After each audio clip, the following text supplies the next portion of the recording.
এখানে ট্যাংরা মাছগুলো নুন হলুদ মাখিয়ে রেখেছি, কাঁচা আম বেটে রেখেছি, গোটা ধনে রাঁধুনি আর 3টে শুকনো লঙ্কা বেটে রেখেছি, 5 ফোড়ন নিয়েছি, রসুন থেতো করে নিয়েছি, নুন নিয়েছি, হলুদ নিয়েছি, চিনি নিয়েছি আর কুচনো ধনেপাতা নিয়ে নিয়েছি।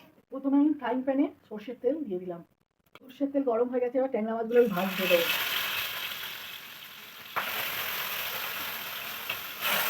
মাছগুলো এক পিঠ ভাজা হয়ে গেছে, আরেক পিঠ ভাজার জন্য উল্টে দেবো।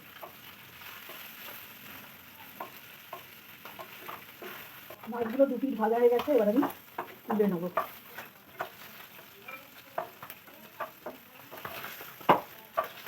এবার তেলের মধ্যে আমি 5 ফোড়নটা দিয়ে দিলাম। 5 ফোড়নটা একটু ভাজা ভাজা হলে রসুন থেতোটা দিয়ে দিলাম। রসুন থেতো আর 5 ফোড়নটা ভালো করে ভেজে দিলাম।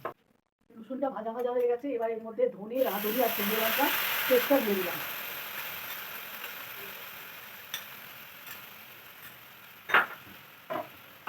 একটু ভালো করে ভেজে নিলাম।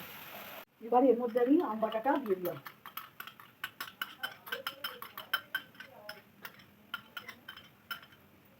এবার এর মধ্যে আমি নুন দিয়ে দিলাম।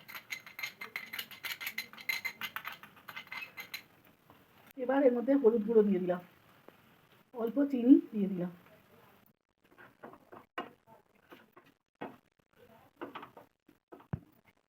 জল দেওয়ার পর এবার চাপা দিয়ে দিলাম।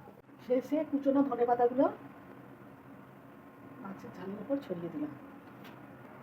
তৈরি হয়ে গেল ধনিয়া ট্যাংরা।